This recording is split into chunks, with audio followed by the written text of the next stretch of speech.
What's going on, people? Welcome back to another video. So as you can tell by the title, we actually have a special little one today for you all. So we're actually talking to a professional footballer who currently plays in the Premier League. Now, for some of you who have been keeping up with my channel, you know who I am. I'm actually a scholar for Brighton Hove Albion. Unfortunately, I'm not in the academy. It's just like a normal college thing, but it enables me to study alongside while I'm developing my football, basically. So because of that, I get really cool little opportunities just like this one. That we're actually going to be talking today to Brighton Hove Albion Premier League player Ali Reza Jahanbakhsh. He is a right winger for the Seagulls, and yeah, we're going to do a Q&A with him today. And as well as that, we'll have the women's captain Danny Bowman in there with us. So that can be a great little call. Let's get going.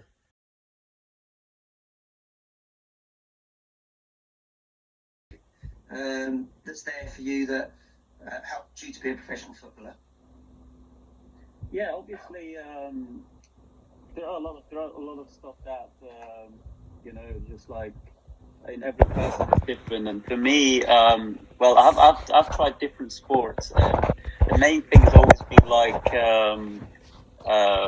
obviously enjoying the sport that I do, because I've tried different sports and stuff, and I was always good with the running and basically covering the area and that sort of stuff in whatever I've done, different sports. And basically I started football playing in the streets. So football streets, like, is a lot of 1v1s, taking dribbles and skills and stuff like that. So I think that was the main thing that basically just makes me a bit different than the other kids back in the days, and that just pushed me forward just to enjoy the game, doing a lot of skills, dribbling. And obviously as a front player now, obviously every player needs to have those tricks and stuff. So that's something I think I've been good at since I started the game. Fantastic. Thanks for that, guys.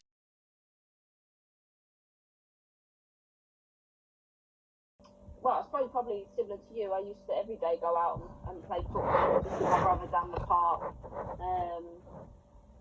I mean, it's definitely not like it is now where you're training every day. But I think when I was playing for Arsenal, we trained twice a week and then had a game at the weekend. But I know in between, I'd be at school, I'd be playing football in the playground, and I'd be playing football after school.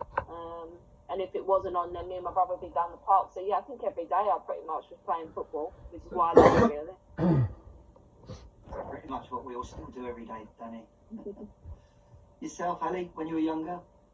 Yeah, I was exactly the same. I mean, day in, day out, just out the street, playing with my mates. And basically when we were in a school, just even in the breaks, we were just, even 10-15 minutes, we were just busy with playing football. And when we finished with the school, we were going out to the streets or in the parks, just playing until late afternoon, and just enjoying the game. And even though after that, like when I started my professional football, like even in like 13, 14, even after trainings, I was just going out playing with my mates instead of playing video games and stuff like that. So that's why actually, yeah, we love this game, and that's why we just enjoying playing this game as well. What does it take? It takes, well, similar to what Ali said, you have to enjoy what you're doing. So whatever you do in life, you need to enjoy. Otherwise, you wouldn't want to do it. So for me, I have to enjoy it, and I love playing football. It does take a lot of commitment, but I suppose you don't really think about it when you're enjoying something that you do. So yeah, I mean, when I was younger, I suppose it helped that my parents, they drove me to Arsenal, which at that point was like over an hour. They used to do that 3 times a week. So, having the love and support of your family around you and your friends helped. But yeah, I mean, it does take a lot, but you don't think about it like that when you're just enjoying what you do. So that's what I'd say. Annie, can I just ask, when you first went into adult football, was the women's game professional at that point? No. So I probably... First team football started when I was sort of 17, 18, and even then it was still part-time. So, I mean, we are talking like 13, 14 years ago now. You're not that old. No, a little bit that old, yeah. So yeah, that was still part time. Most, at that point I was, studying and doing my university, but a lot of the first team players that were there at Arsenal, they were still working part time at Arsenal. So, some people were cleaning the kits and then having to train in the evening. It's only been sort of the last 7 years, 8 years that it's become a professional. It's become professional, and now we can almost go, this is our full-time job.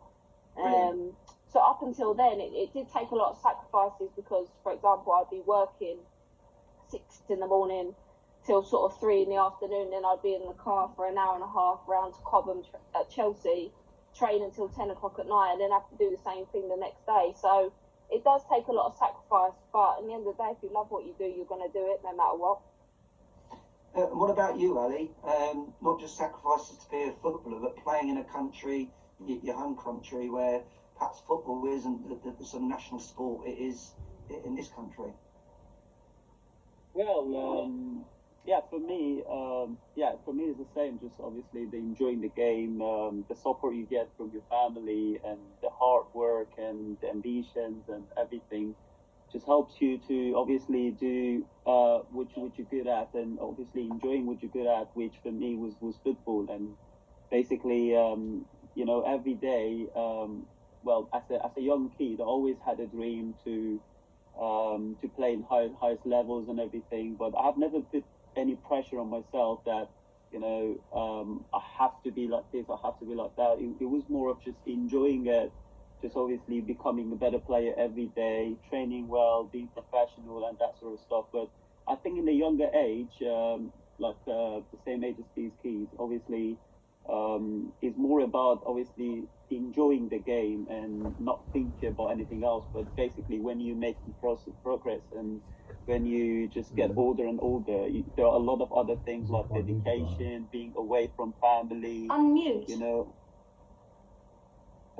Being away from family and everything. These are the most important thing. And as you said, obviously back home in Iran, there are a lot of kids love the game. Obviously, football is the first sport back home. They are crazy about football, but just we don't have many players playing in Europe. But that was always a dream for me since I was, I think, 12 when I started playing football. And luckily I could have achieved it, and making steps and becoming a professional footballer in just obviously one of my dreams was playing Premier League. That's obviously what I achieved, and I want to make steps. I'm still thinking like when I was 12. I'm still enjoying the game. I want to be a better player every single day. That's where I work hard for. Luke Snellgrove. I can see you on that. That's it, Luke. Hello. Hey, Luke. Hiya. So on like your mentally tougher days, how do you stay so motivated just to keep working and training hard? I suppose it's quite easy, really. You just appreciate what you've got and where you've been, really. So for me, the fact that I'm able to be out playing a pitch, even say for example your body's sore or you've got a niggle and you sort of like your brain's telling you no, stop. I think you have to appreciate the fact that one day this might not be here anymore. So you want to try and make the most of it while you can. Even on a bad day, no matter what happens, football will always make you smile because it's something that we love doing. So for me, I use football as my release. If I'm having a bad day or something like that, then as soon as I step on the pitch, everything, all that stress and everything like that, it just goes away because I'm enjoying what I do, really. Ali? Well, I think I said probably we always have a lot of up and downs, difficult days. I mean, I've had that many times through my career, and the most important thing is that you just think about how far you came. I mean, all the dedication, the hard work, everything you have done. There are some days that it doesn't go the way you want it, and you just have to keep working hard. You just have to, keep improving, especially nowadays with obviously everyone is able to watch the games to see how you perform. social media is involved a lot and that sort of stuff. So for me, it's always been like focusing what I do. Obviously, believe in myself, keep working hard, and I've got a very small circle. So like my close friends, my family. So when it's good days, I always share good moments with them, and if it doesn't go well, I try to speak to them. They're always motivating me, to keep pushing, keep working hard, and yeah, that's how I handle the tough days. And I always believe nothing lasts forever. So if you have a good day or good times, you have to behave. You have to know how to behave and stuff. And if you have a good bad days, you have to just know it won't last forever, and everything will change. Especially in the game like football, because one game, 2 games, 5 games can change whole career. So yeah, that's what I would say. I think that's the most important thing: just staying positive and keep working hard to just change the situation and just getting back to your good days. Fantastic. Yes. Thanks for that.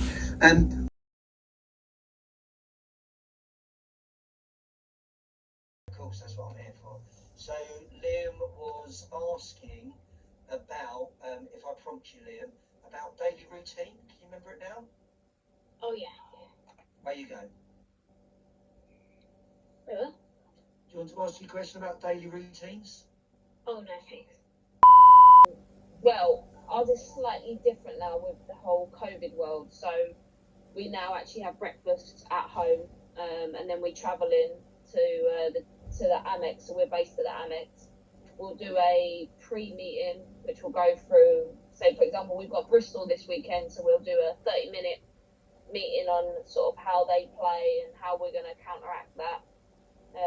Then we're over to the training pitch. We'll train for about an hour and a half, and then have lunch, go back to Amex, have lunch, and then we have a gym session in the afternoon, where we do sort of different lifts and some, prehab work and stuff just to prevent any injuries. And then eventually the day is done, and then we get to go home, have dinner, and then we do it all again next day. Excellent. Thanks for that, Danny. Ali, yourself, what's your routine like? Yeah, it's different during the week. Obviously, the day before the game, the day after the game. But we usually, I usually wake up at between 8 to 8:30, quickly taking shower, having a coffee or something, and then heading to training ground. We have breakfast between 8:30 to 9:30. So it depends on if you want to go a bit earlier or a little bit before 9:30. And if you pass at 9:30, we have fines, by the way. So we have to be before 9:30 at the club. And yeah, having breakfast. And usually, if you need treatment, you can get treatment. And then usually around 10 o'clock, we have meeting before the game, or if it's the game, or it's just after the game, talking about the game and stuff. And usually training starts at 10:45, and we train an hour and a half or something. And then obviously having taking a shower, and then having maybe another meeting. If not, then we can have a lunch, and then having break, and then having the second session, which is around 2:30. Usually it's a gym session, and then we're ready to go, and we go back home. And about obviously eating is like we've got breakfast and lunch at the club, and to get back home, have a good dinner, and then basically repeat it again the day after. Brilliant, thank you.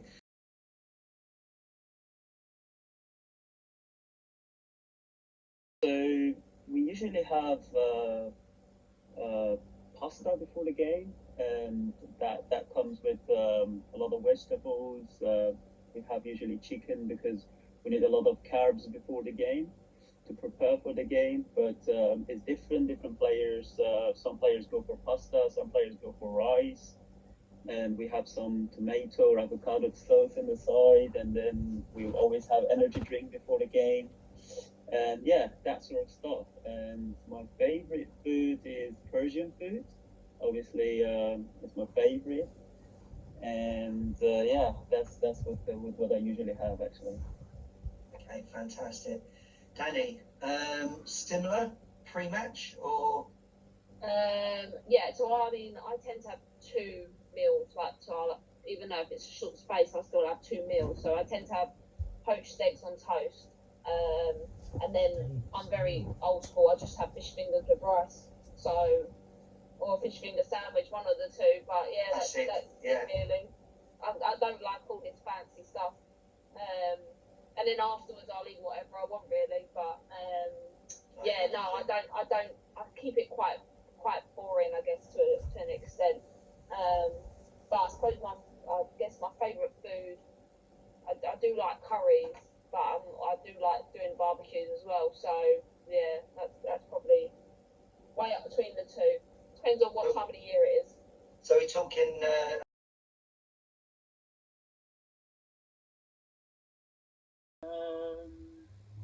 Yeah.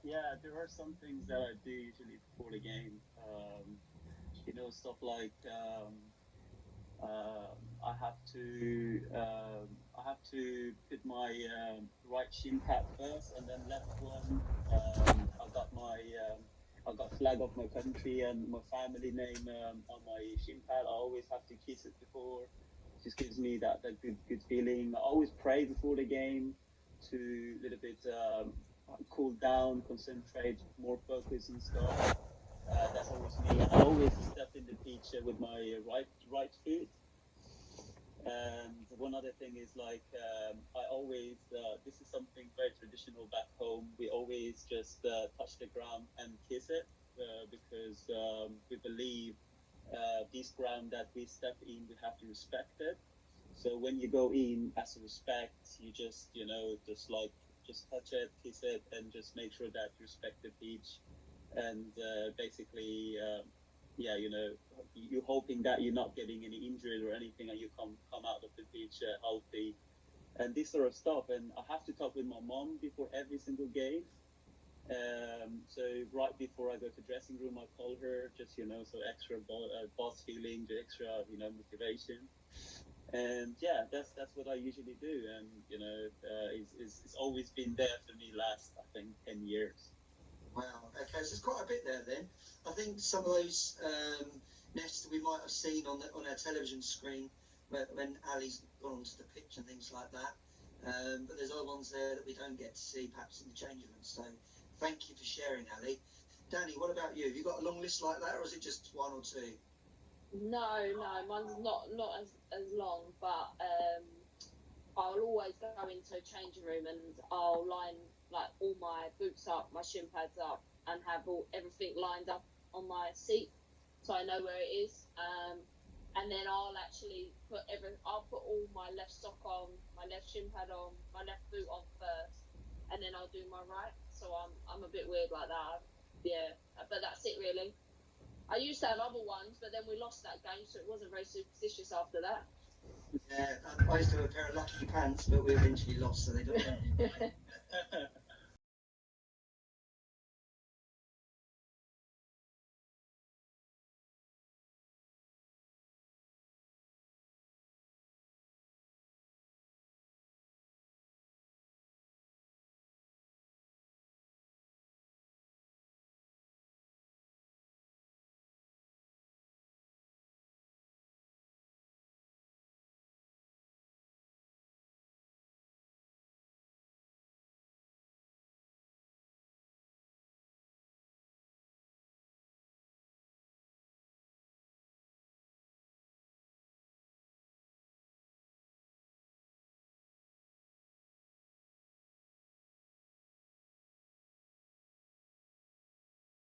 Alright guys, so we've just finished the Q&A with the two Brighton players. Sorry if the video wasn't too good, honestly, it's Q&A, you don't really have that entertaining stuff to look at, it's more what you're taking in hearing wise. So yeah, I'll try and get some clips of them playing or something like that. Yeah, I really hope you enjoyed this video. If you're new here, make sure you subscribe, and I'm an aspiring professional footballer making day in the life videos. Follow my Instagram, all that good stuff, and hopefully I'll see you in my next video. Peace. $100,000 for the cheapest ring on you can bring a little bitch. I done flew one out to Spain to be in my domain, automobile bitch. Dropped $3 on a ring, call it a truck, little bitch. I was in the trap, serving cocaine, they ain't been the same fence. Granted, she was standing right there while I keep playing on the brick. I made them little niggas go hate when I tell them, man, in this bitch.